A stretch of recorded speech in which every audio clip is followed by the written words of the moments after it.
Estamos trabajando en la construcción. Por distintos motivos no generamos derecho, porque en la construcción existía el trabajo en negro, y con gobiernos blancos y colorados que supimos sufrir el tema de la regulación para los trabajadores.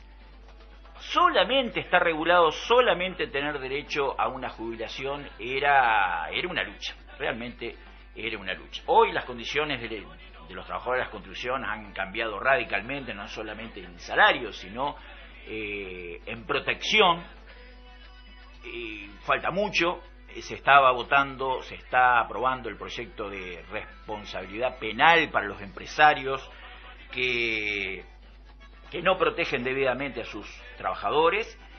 Eso es un avance paulatino, todavía falta mucho para avanzar en protección de los trabajadores, y pensemos en esos trabajadores rurales que ganan 7.900 pesos, como nos decían la semana pasada, y vamos a invitar a algunos de esos trabajadores a nuestro programa, y pensemos en la regulación que deben tener y en la protección que deben tener esos uruguayos que están en el medio del campo. Y entonces a estos señores que piensan que lo que hay que hacer es agachar el lomo y trabajar, y que no hay que educar, porque hay gente que propone que, bueno, que para qué gastar tanta plata en la educación. Evidentemente, no digo que con mala intención, pero muchas veces sirven a otros propósitos. Si no educamos al pueblo, si el pueblo no se forma en conciencia de sus derechos y lo que le debe exigir a los gobiernos de turno, al Estado y a la sociedad, vamos a seguir con un pueblo esclavizado.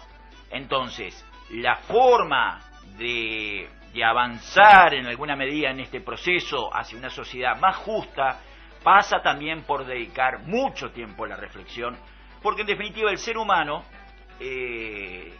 ha avanzado gracias a que hubo intelectuales, vamos a la época de la Revolución Francesa, que en vez de convencerse de que el sistema dominante, la monarquía, no era un sistema justo, lo combatieron.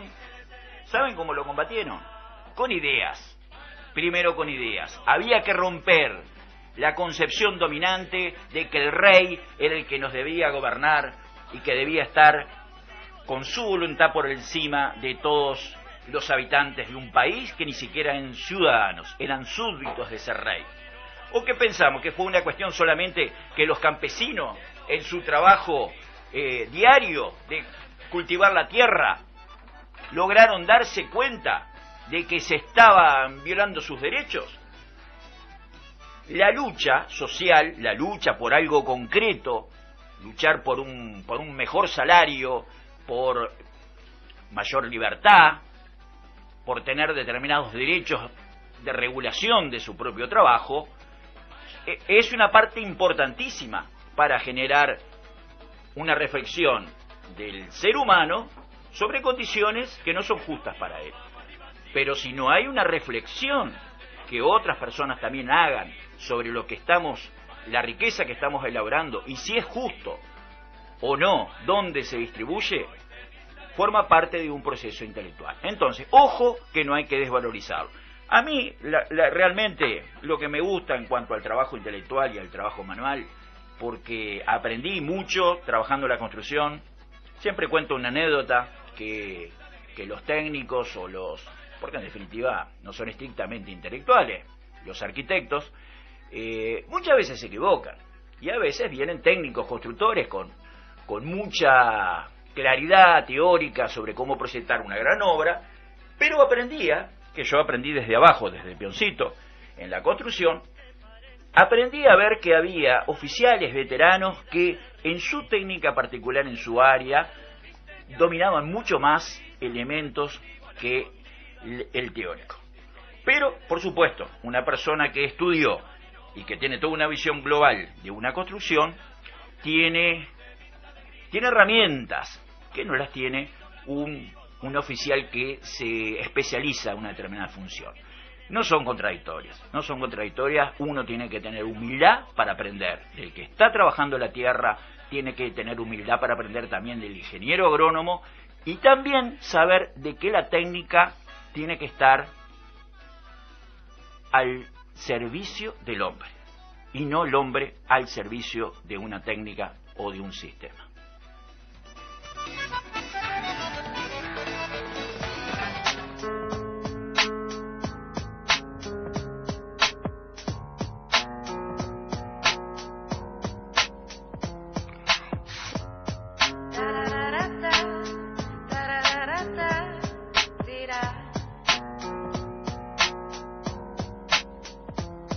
Yo aprendí que la mayoría de las veces las cosas no son lo que parece, que somos una especie que se especializa en mentir para así construir un porvenir con mentiras. Cuenta cuántas veces hacemos desaparecer con solo una frase lo que no quisiéramos perderse. No para la vida, estamos dejando correr el tren con el amor que solo pasa una vez. Yo aprendí a no burlarme de nadie con arrogancia, porque yo no sé cuáles serán mis circunstancias. Y la elegancia solo es cosa de ego, la ropa con la que mejor me veo es la del alma. Ya aprendí que la calma es buena consejera a la hora de tomar decisiones certeras. Que yo no soy la más lista, pero con el oportunista debo ser una fiera. Y yo sé que uno se puede equivocar como un ser humano normal, que tiene mucho valor que te perdonen, pero más perdonar que no se puede pisotear la palabra, pisotear la moral. El amor no basta cuando el respeto no alcanza, es como arar en el mar. No soy mejor que nadie, nadie es mejor que yo, aunque yo no entienda cómo todos quieren parecerse, como la gente se clona, pierde su propia voz y no saben hacia dónde caminar al levantarse. Yo aprendí que querer saber todo lo que piensa con respecto a mí, esa es mi amenaza. Es abrirle la puerta a la envidia, decirle cómo esta señora entra, está en su casa, que pasan las cosas, pero los errores pesan, porque luego se arrastran, porque luego te aplastan como cadenas del alma. Bueno, seguimos en Mete un Cambio, estamos aquí con Liliana Brasinska, te damos la bienvenida. Buen día, ¿qué tal? ¿Cómo estás? Bien, y vamos a marcar un par de noticias nada más, porque así aprovechamos el tiempo con Liliana. Estamos haciendo una reflexión anterior sobre el trabajo manual, sobre si están en el campo, si están en la producción o si hacer discursos. Ojo, es cierto que nosotros nos hicieron muchos discursos nos hicieron, discursos vacíos de contenido y discursos de promesas que nunca cumplieron, pero no confundamos, porque si nosotros decimos que todo es lo mismo, generamos primero un desánimo, pero yo soy optimista por naturaleza y pienso que hay muchas fuerzas en la sociedad, solo que tal vez están esas fuerzas ninguneadas, están ahí latentes, pero hay una conciencia crítica de la humanidad, de las cosas que están bien, las cosas que están mal, y me parece que nosotros tenemos que ayudar a desarrollarla. Por eso vamos a seguir como nosotros pensamos, debatiendo, discutiendo, y si alguien piensa que hacemos discursos nada más,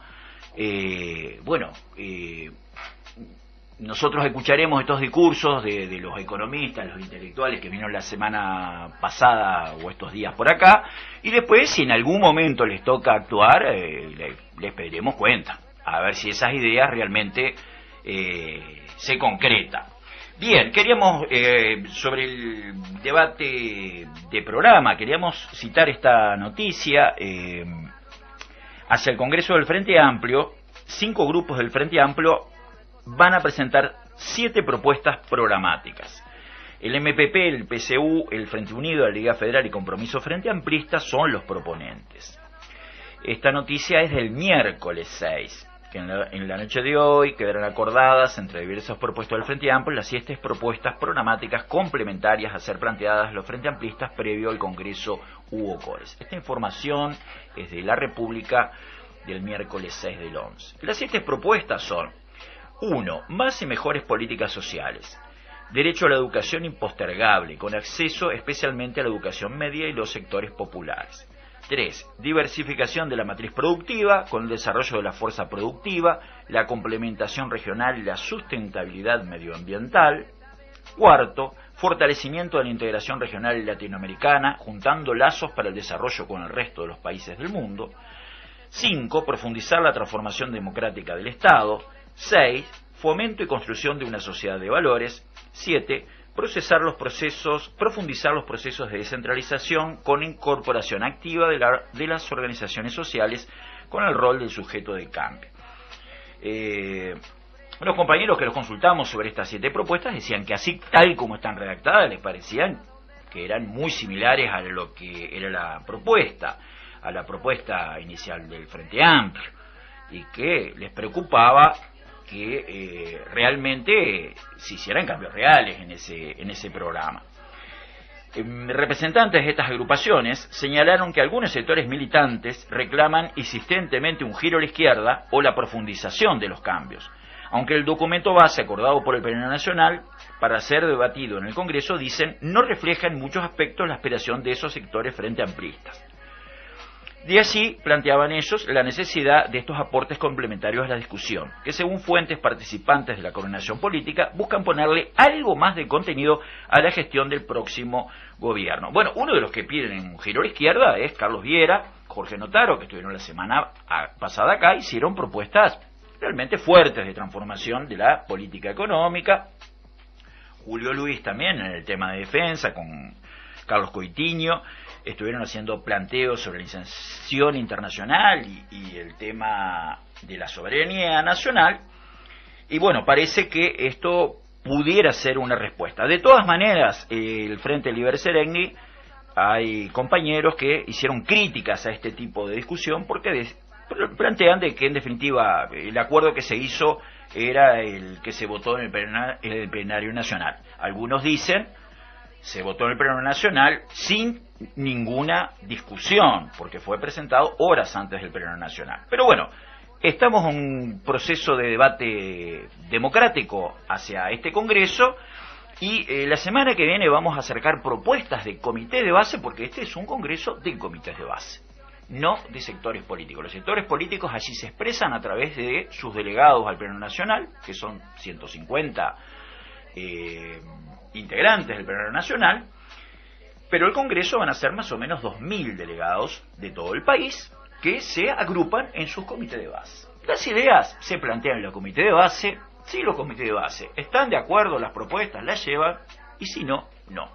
Entonces, en ese sentido, convocamos a que si algún frente amplista nos está escuchando y quiere participar, se acerque a su comité de base de su barrio, porque están en el medio del debate de todas estas propuestas hacia el Congreso, una de las cuales es el tema de la agenda de géneros, que para eso tenemos aquí a Liliana Brasinska para seguir avanzando sobre los derechos de las mujeres, pero que no es una parte aislada de un conjunto de políticas sociales o de una visión de la sociedad nuestra que tenemos. Eso era lo que nos viene proponiendo Lilian en estas conversaciones que tenemos los viernes aquí.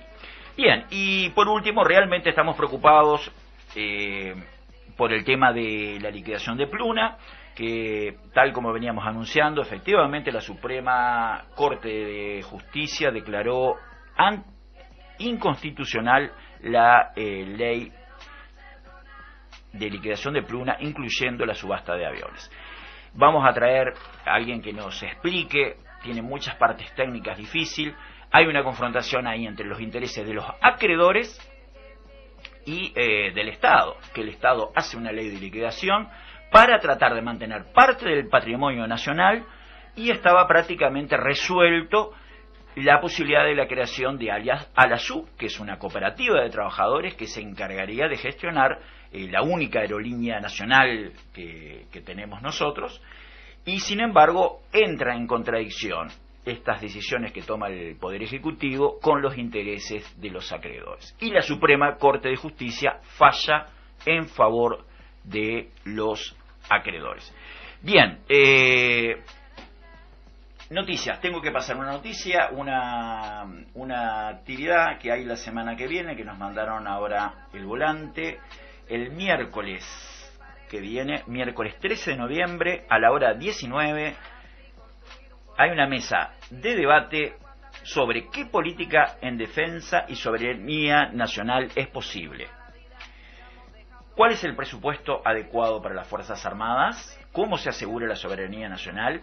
Participan el profesor Julio Luis, el general retirado Edison Arrarte, va a haber un mensaje de Guillermo Chiflet y participa la senadora Constanza Moreira. El miércoles entonces 13 de noviembre, hora 19, un debate programático hacia el Congreso del Frente Amplio convoca Frente Amplistas por un debate programático. Es en el local central del Frente Amplio en Colonia y Barrio Zamorín, Colonia 1367. Bien, vamos a comenzar entonces con Liliana. Aprovecho ya a conectar después que vayan al debate, es 8:30, después que termina el debate programático. Quien está así muy interesado en debatir se puede ir al Comité Resistencia en la calle Comercio y Nancy. Llegaremos a las 9 más o menos. Más o menos, vamos un poquito de media hora, no hay problema, porque ahí vamos a estar, bueno, voy a estar junto con Luis Puch también. Yo voy a estar hablando sobre los derechos de las mujeres y la izquierda, ¿no? Una historia larga y tumultuosa, digamos. Y después y Puch creo que va a abordar los derechos de los trabajadores y esta ley ahora sobre responsabilidad empresarial que acaba de tener media sanción en diputados. Así que estamos... Muy interesante. La hora quedó clara, es el miércoles también, y la dirección... Es en Comercio, Ajá. es en el Comité Resistencia, en la calle Comercio, entre y Nancy, al lado de un supermercado. Bueno, muy bien. Que... Allí estaremos, un poquito más tarde, pero estaremos. Bárbaro. No, hoy quería conversar viniendo para acá. La otra vez había quedado medio ahí, como confuso. Yo hay veces que me sorprende cómo cuesta algo que lleva tantos años diciéndose, por qué cuesta tanto que se comprenda. Y después hoy escuchando una entrevista que estaba haciendo Ana María Mirraji en el Canal 5 a las legisladoras Marta Montaner y Berta Sanseverino, Marta Montaner del Partido Colorado y Berta Sanseverino del Frente Amplio por la Asamblea de Uruguay, sobre esto que se está discutiendo en este momento en el Parlamento, que es ampliar el periodo de la cuota de género más allá de estas elecciones por un periodo más, ¿no? Y fue interesante ver cómo aún muchas mujeres que defienden algunas reivindicaciones que vienen del movimiento histórico de mujeres siguen sin reconocer al movimiento que lo impulsó como la energía, la acción que llevó que este debate estuviera en la cancha. Pero más allá de eso, me pareció interesante hacer el análisis del debate sobre la cuota política en el marco de la construcción de igualdades en una sociedad, de igualdades de derechos. Y en ese sentido, como cuando uno encuentra los déficits, cómo los corrige. Y a su vez, cómo trata de atender las causas que los generan. Entonces, a corto plazo y a largo plazo. Exactamente, porque si no... Ahora lo vamos a ver, las acciones afirmativas, si no van acompañadas de otras cosas, solo siguen beneficiando a aquellos que ya de alguna manera se beneficiaban de la situación. Y esto lo quiero aclarar un poquito más en términos de mujeres. Y además, otros mitos.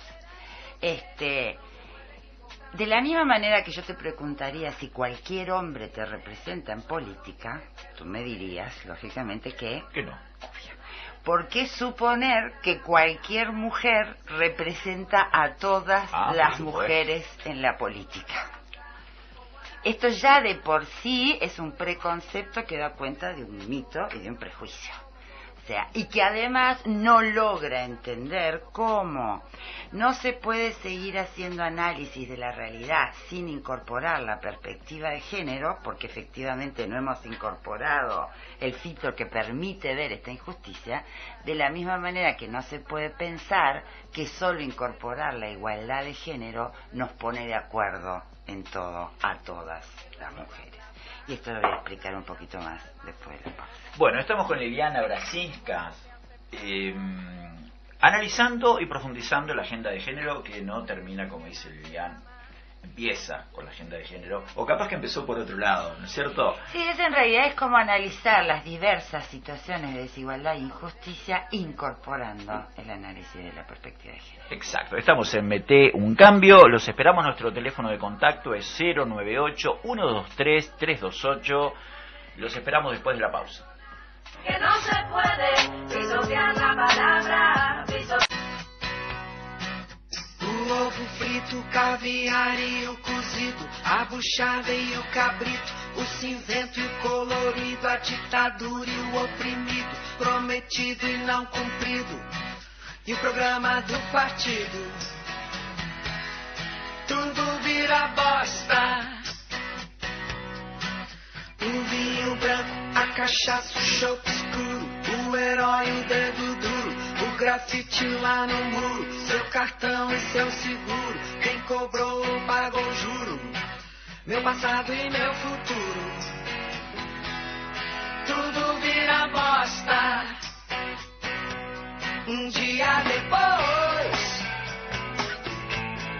não me vire as costas.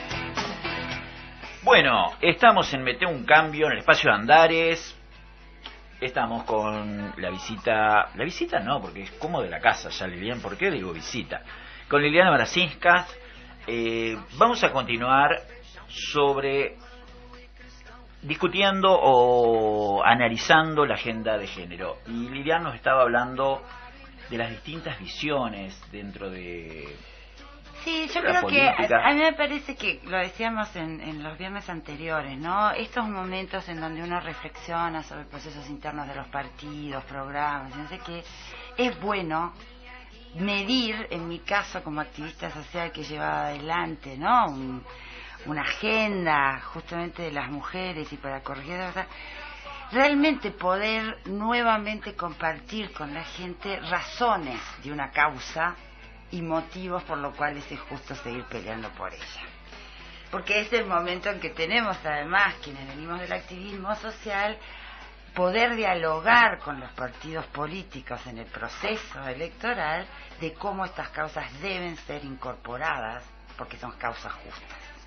Entonces, en ese sentido, me parecía hoy, y en este caso, lo hemos hablado en otro, cómo realmente la diferencia y las diferencias biológicas entre hombres y mujeres han sido la razón de construcciones de desigualdades sociales, que además van de la mano de explotación, dominación, falta de libertad, falta de autonomía y de empoderamiento de más ni menos la mitad de la población.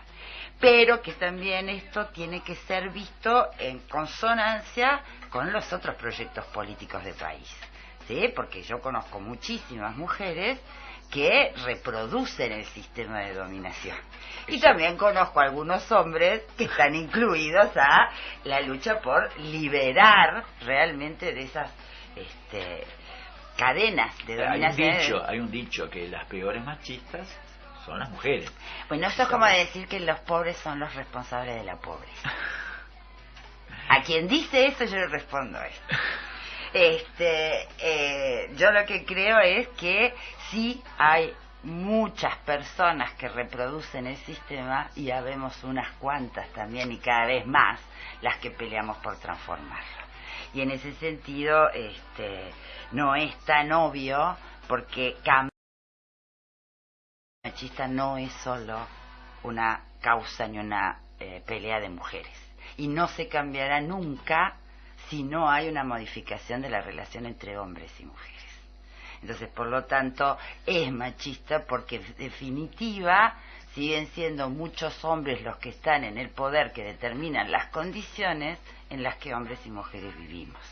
Por eso quiero hoy abordar el tema de la cuota política. O sea, porque ese es un tema, está todo muy lindo, con los derechos, hemos avanzado, pero en las esferas de gobierno, ¿cómo estamos en América Latina con respecto a participación estamos femenina? Casi al mismo nivel que los países árabes teocráticos. Estamos mal entonces. Estamos mal, o sea, la participación, el número de mujeres en cargos de poder es uno de los indicadores construidos a nivel internacional para medir la desigualdad entre hombres y mujeres. Así como medimos las diferencias salariales, como medimos las diferencias de participación en el sistema educativo, en la salud, en la pobreza, en el trabajo, uno de estos indicadores para medir desigualdad es número de mujeres en cargos de poder y número de mujeres que participan en la política. Además de contenido de estas reivindicaciones en las propuestas de gobierno y en las propuestas partidarias. Entonces, cuando uno ve cuántas mujeres hay en cargos de poder, se da cuenta donde este es uno de los bastiones más duros para encontrar la igualdad. Pero no es tan visible, porque no vamos a compararnos nosotros la visibilidad de la dependencia, de la sumisión de la mujer en una sociedad como los árabes, los países árabes, ¿no? Con las mujeres con velo y toda una situación Te voy a tremenda. decir que en esos países Sí. las mujeres son el 9% de los parlamentos. En Uruguay éramos el 12 hasta el periodo pasado, y en este periodo creo que hay 14 bancas ocupadas por mujeres en el Parlamento. Si uno dice, si le parece que esos países fundamentalistas, religiosos, donde claramente la opresión de la mujer es visible porque las hacen ir cubiertas de arriba abajo, es horrible, yo te voy a decir que si Uruguay es el paradigma de la igualdad, el porcentaje no da. El porcentaje no da. O sea, hablar solo que hay un 14% de mujeres en el Parlamento es una cifra vergonzosa. Bueno, el problema está. Entonces, Problema está. vamos a ver. Este problema, que se viene denunciando desde hace muchos años, en el 2006 adquiere debate parlamentario. Y durante el 2006 al 2009 se discutió la ley de cuotas. Yo recomiendo a quien le guste buscar las versiones taquigráficas del debate parlamentario, porque es una exquisitez de machismo y el patriarcalismo dicho por unos y por otros, ¿no? Entonces, lo que se aprueba en el 2000, en el periodo pasado, y que se aplica desde las internas pasadas y se aplica por primera vez en estas elecciones nacionales, por primera y única, es el 30% de igualdad, ¿no?, de equilibrio de género en la lista. O sea, esto quiere decir, dentro de los 3 primeros cargos, por lo menos debe haber una mujer, porque en general las listas son predominantemente masculinas. Pero lo que dice es que tiene que haber una alternancia entre géneros, no pueden haber 3 del mismo sexo o género en esas 3 primeras listas. Y se aplica más solo en estas presidenciales, en estas parlamentarias, en estas nacionales y en las próximas municipales. Se aplicó en las internas pasadas. Y ahora hay además una iniciativa que está llevada adelante por la legisladora del Partido Colorado, Marta Montaneri, que la apoya a la bancada bicameral femenina, de ampliarla por un periodo más, ¿no? Porque esto de única vez para ninguna acción afirmativa es suficiente. Esto generó muchos debates, si está bien que las mujeres accedan por cuota, por qué no se la ganan en igualdad de condiciones, por qué las más capaces no llegan, y si hay es porque las que están son las más capaces. Bueno, yo quiero decir 3 cosas con relación a la ley de cuotas. La ley de cuotas, lo primero que hace en el momento que se promulga es reconocer un déficit. O sea, en el momento que se dice es necesario poner una cuota porque de lo contrario no se corrige este problema, es el reconocimiento del problema. Ningún partido político necesita la cuota para poner, si quiere, 50%. 50, 100 o toda una lista de mujeres. No lo necesitaría si, entre otras cosas, reconociera a sus propias huestes, ¿no? Claro. En cualquier partido político las bases son predominantemente femeninas. Las mujeres participan en política en este país históricamente. Lo han hecho en la resistencia, lo han hecho en la guerrilla, lo han hecho en el conservadurismo, lo hacen en los sindicatos, lo hacen en las fuerzas laborales. O sea, las mujeres participamos políticamente y las encuestas dan cuenta que además nos interesa la política. Estamos al tanto de lo que pasa, participamos en los debates, tenemos casi un 70% de matrícula universitaria.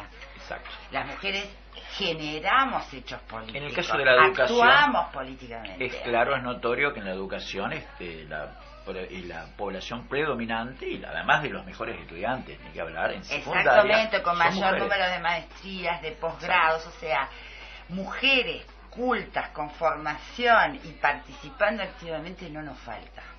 Qué Lo contradicción, que pasa es que cuando tú ves la pirámide del poder se va achicando y se estrecha enormemente hasta puntos tales que tenés una casi 100% de varones en el sindicato, en la dirigencia sindical, la mesa representativa y el secretariado del PIT-CNT tiene predominancia absoluta de varones, ellos, los titulares y sus suplentes, los partidos políticos lo mismo, y eso tiene que ver con la expresión máxima de una situación de desigualdad. Así como decimos que cuando un hombre mata a una mujer, ¿no?, es la expresión máxima del machismo, la expresión máxima de la discriminación de mujeres en el poder es ver dónde están las mujeres cuando se ascienden a los lugares de decisión. Entonces, la cuota lo que pone en evidencia es la desigualdad y trata de corregirla a través de una acción afirmativa como es esto. El techo de cristal, ¿cómo se rompe? Se rompe obligando a aquellos que por voluntad propia no ceden poder, porque de lo que estamos hablando es que para que entren más mujeres a los cargos de poder, tienen que salir varones de los cargos de poder. Y en general el poder no se delega tan graciosamente, ¿sí? Entonces, por lo tanto, es una lucha de poder que debe corregirse para que sea democrática y más democrática una sociedad en términos del reconocimiento del beneficio. Si con el voto se adquiere el derecho político de poder emitir el voto, también se adquiere el derecho político de ser elegible. Y ese derecho político está de alguna manera menoscabado cuando la ciudadanía además no tiene oportunidad de elegir mujeres porque no están en la propuesta electoral.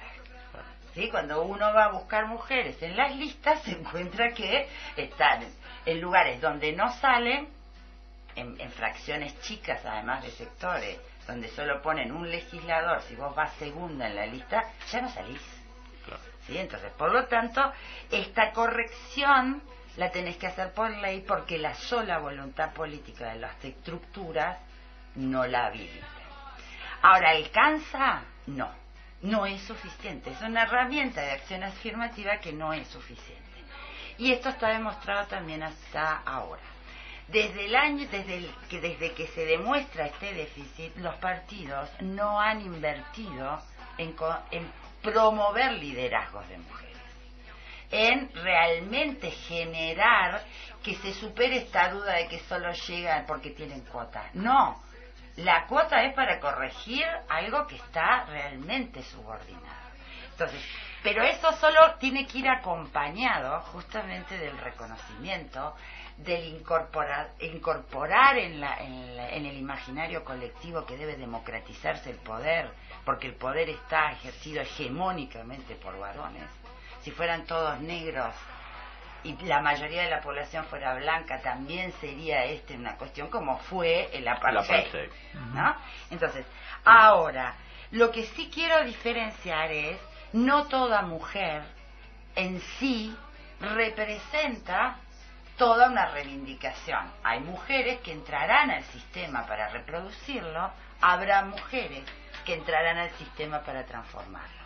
Y por lo tanto eso implica que a cada mujer también hay que escucharla en términos políticos de acuerdo a cuál es la propuesta que lleva.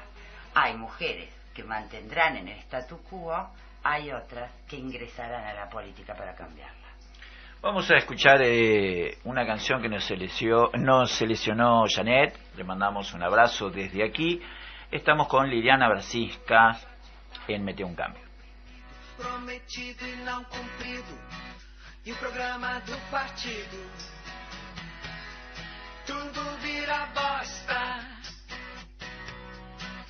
O vinho branco, a cachaça, o chope escuro, o herói, o dedo duro, o grafite lá no muro, seu cartão e seu seguro, quem cobrou pagou o juro, meu passado e meu futuro, tudo vira bosta. Um dia depois, não me vire as costas, salvemos nós dois. Tudo vira bosta. Filé mignon, champignon, Dom Perignon, salchichão, arroz, feijão, muçulmano e cristão, a Mercedes e o Fuscão, a patroa do patrão, meu salário e meu tesão. Tudo vira bosta. Estamos en Mete un Cambio con Liliana Brasinska, y Liliana nos decía que era necesaria esta ley de cuotas, está de acuerdo con la ley de cuotas, pero que es una medida para resolver un problema, un déficit que ya está instalado en nuestra sociedad, en nuestro sistema político, pero es solamente por este periodo de gobierno. ¿Es necesario mantenerla para otro periodo, Liliana? Sí, yo decía, es una medida que evidencia la desigualdad y por lo tanto la reconoce, que trata de corregirla, ¿no?, en su intención, pero que tiene que ir acompañada de otras medidas, porque de lo contrario solo va a beneficiar a las mujeres que ya están en los circuitos de poder. O sea, que hay que pensar en medidas a largo plazo. De Claro. todas maneras, una a pregunta. corto y mediano plazo. Ajá. O sea, hay una que es clara y es política. Si los partidos políticos quisiera realmente democratizar el poder, tiene en su fila, solo en su fila, mucha mujer para postular e impulsar. El problema es que tiene que competir y ahí empieza una competencia por el poder. Y entonces, por lo tanto, ningún varón que ya tenía que competir con otros varones va a querer ampliar el campo de competencia, ¿sí? Y si además tiene que demostrar que por el solo hecho de ser varón no es mejor para la política como la costumbre nos indica, empieza a calificar la política distinto. ¿Sí? Entonces eso lo hace interesante, aumenta las probabilidades de competencia en términos de sí, que no solo por ser varón alcanza para estar mejor en la política. Hay mujeres que son buenas y que perfectamente pueden estar, por lo tanto ponen competencia a los casos. El tema es que debe ir también, porque la desigualdad existe en la sociedad. Y lo vemos claramente en cómo se trata, por ejemplo, en el Frente Amplio la candidatura de Tabaré Vázquez y la candidatura de Constanza Moreira para las internas. De alguna manera, en el caso de Tabaré Vázquez, es un sujeto político que ya tiene consagrado su legitimidad, ¿no?, por haber sido primer intendente, por haber sido primer presidente del Frente Amplio, por haber sido primer presidente del país. A ese currículum no hay mujer en este país que le compita, porque nunca hubo posibilidades para que una mujer fuese. Recién en este periodo tenemos mujeres intendentas. Hasta ahora, entonces, a currículum no le gana a nadie, ¿sí? Pero por otro lado, Constanza tiene que construir que tiene derecho, porque hasta ahora ha sido vista como la advenediza, ¿sí? O sea, ¿por qué? Porque las mujeres hasta ahora no hemos sido vistas en el imaginario colectivo como sujetos de la política, ¿sí? Y por lo tanto sujetos políticos con derecho a competir en la política. Entonces, vos has escuchado que es una advenediza, quien la conoce, no compite, claro. A esas condiciones no compite ninguna mujer, por lo tanto jamás se corregiría el déficit si le vas a exigir a una mujer que haya sido intendenta, presidenta de un partido y presidenta del país para poder presentarse a postular a la presidencia, porque no hay ninguna a la cual le diste la oportunidad de tener ese currículum. ¿Quién se cree? Dicen algunos, ¿quién se cree para competirle a Tabaré? Exactamente, entonces no se puede poner igualdades de currículum porque eso ya establece la desigualdad, ¿sí? Entonces, por lo tanto, hay que empezar a ver otras condiciones y otras posibilidades para que efectivamente se enriquezca. Pero además tiene que ir también con un cuestionamiento al sistema que causa esta desigualdad. Para mí esa es la diferencia entre mujeres. O sea, no cualquier mujer. O sea, a mí cualquier mujer no me representa. Me representa aquella, como tampoco me representa cualquier hombre. Yo cuando voy a elegir un representante también lo que mido es qué propone, qué de lo que propone contiene mis demandas, qué de lo que propone tiene en sí mi idea de cuál es el cambio social al cual quiero ir. ¿Cuál hace la diferencia si hay dos personas, un hombre y una mujer, en esas condiciones? Sí, yo priorizo a la mujer porque además quiero corregir este déficit, porque este es un ejercicio de la desigualdad. ¿Se entiende? O sea, ante un hombre y una mujer en estas condiciones, yo voy a elegir a la mujer. Y además el electorado ha demostrado que quiere mujeres. ¿Por qué la interna Frente Amplista por primera vez postula a una mujer a la presidencia del Frente Amplio y gana?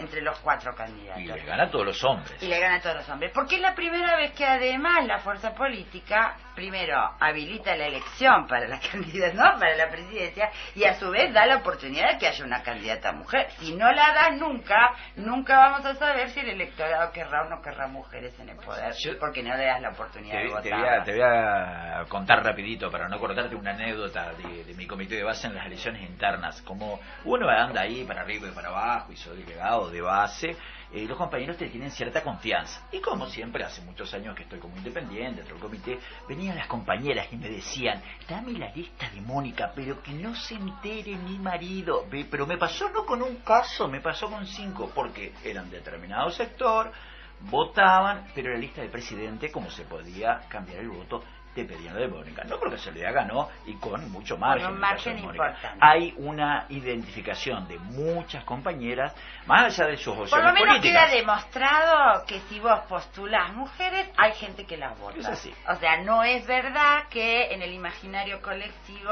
no entiende que las mujeres sean capaces. Bien, pero hay que tener cuidado con lo que decías vos, no que no sea un modismo, que votamos a la mujer. Hay que diferenciar las dos cosas. Una es una reivindicación democrática, que corrige una desigualdad.